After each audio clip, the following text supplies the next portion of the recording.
The raw power of advertisement. When it comes to advertise popular animes like Dragon Ball or One Piece, there is no holding back. Toei has always been there, plucking the goose who lays golden eggs. Toys, action figures, video games, clothes, school bags, bloody lamps. This one is just too cool. It's surely serious business, but once you get real animators to work on Japanese commercials, it's not merely serious business. It is very serious business. Because there comes a time in your life in which you realize using footage from regular episodes isn't sufficient, so you want to take this topic to a whole new level, including eye drops commercial. I wish I could hear their conversation. Look, I want you to animate Goku's sons and Trunks needing eye drops. This sounds like the most bizarre yet the most captivating idea for an ad. It's possible they were inspired by the 60s cartoon commercials, which featured the likes of Burger Ross, Canaries and Rod Scribner of all people, as they could blindly give justice to the Golden Age characters even if it was a mere commercial. Of course, this video is a return to animation breakdown specifically of a few Japanese commercials that caught my attention, as if ads are the soul of commerce, discussing animation lies within our own souls. Let's start with the 1995 commercial of Super Gokuden 2 for Super Famicom, with Vegeta, Ginyu and Frieza in action. Character art and proverbial stiffness are simply unmistakable when it comes to spot Masahiro Shimanuki. The Ginyu pose sort of gives Dragon Ball Z Saga's flashbacks, but thankfully Shimanuki belongs to the top tier in the 90s, as he always knows how to draw Frieza, and Vegeta's Galiho may be a callback to his own scene in episode 31. Great and nostalgic character art, the last shot of Frieza holding the NES controller is so iconic. Back in the 90s, there was a yogurt commercial that also included collectible cards. The very manly looking Goku and Trunks are former Studio Junior Masaki Sato's work. While he might have not been the most skilled in terms of movements, his ability to make visual details stand out is what always shown about him. Hands look tremendous. Such an effort for a mere commercial isn't to be taken for granted. The only misguiding bit may be Super Saiyan's thinner eyebrows, which did also appear in one frame of the final Maeda episode 164, but not all his collarbones are so hard to miss, but that Goku in the end is also one-to-one identical to his own take in the first Broly movie. Sato also animated the Geki Shin Frieza ad a few years earlier, but this time it was probably corrected by Minoru Maeda. By the way, am I hearing Time by Pink Floyd?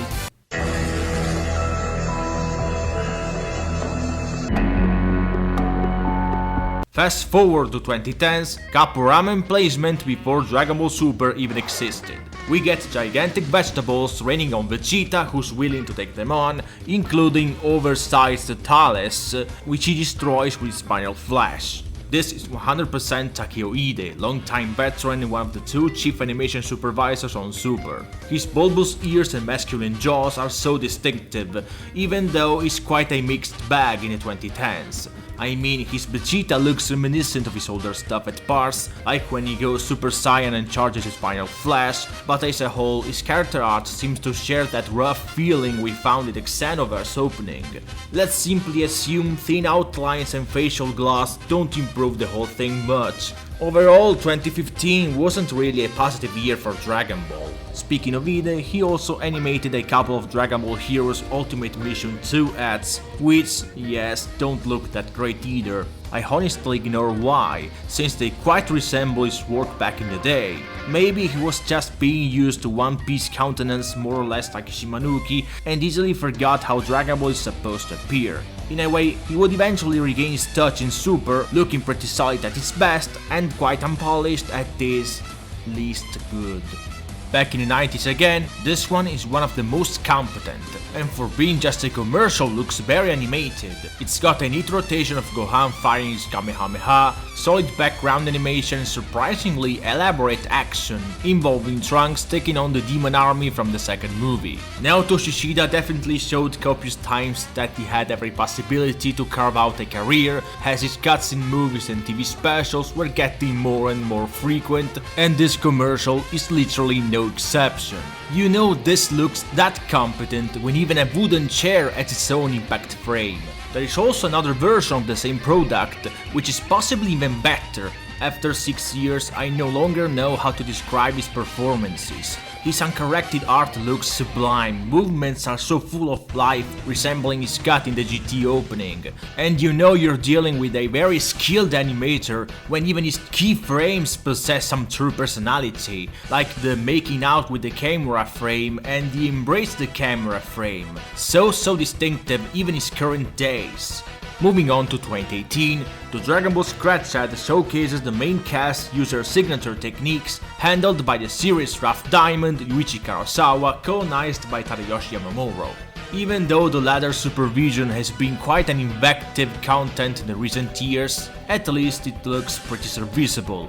Sure, it's a shame on one hand because Kurosawa proved he could provide a unique output on Super while in earthier conditions, which wasn't always possible as we know. In any case, it's just that great at adding extra layers of shading, which was sadly so uncommon in the 2010s, and those hands look so detailed.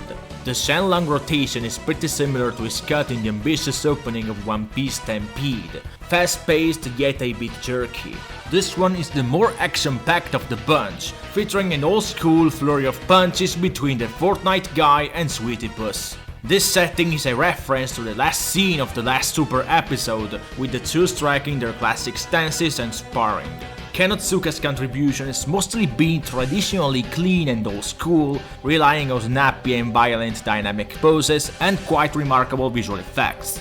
The Super Vegeta thumbs up callback appears to be uncorrected given that it's not that different from his Genga, but it's obvious Yamamura would redraw the majority of his cuts.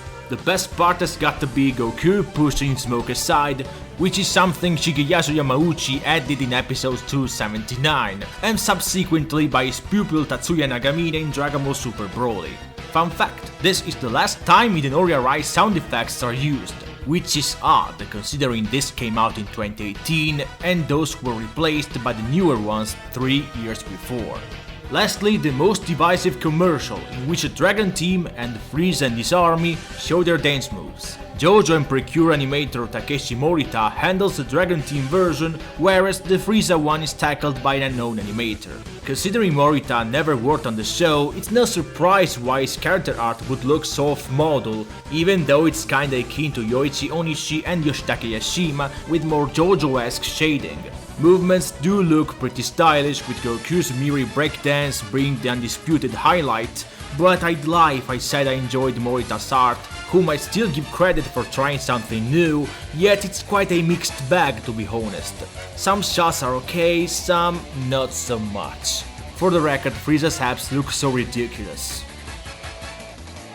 As you can see, Dragon Ball advertisement is serious business indeed, and I do wonder which boundaries they're going to reach in the future. In any case, let me know if you enjoyed this unorthodox breakdown. PlayStation Dragon Ball Z Ultimate Battle 22. This game is ass.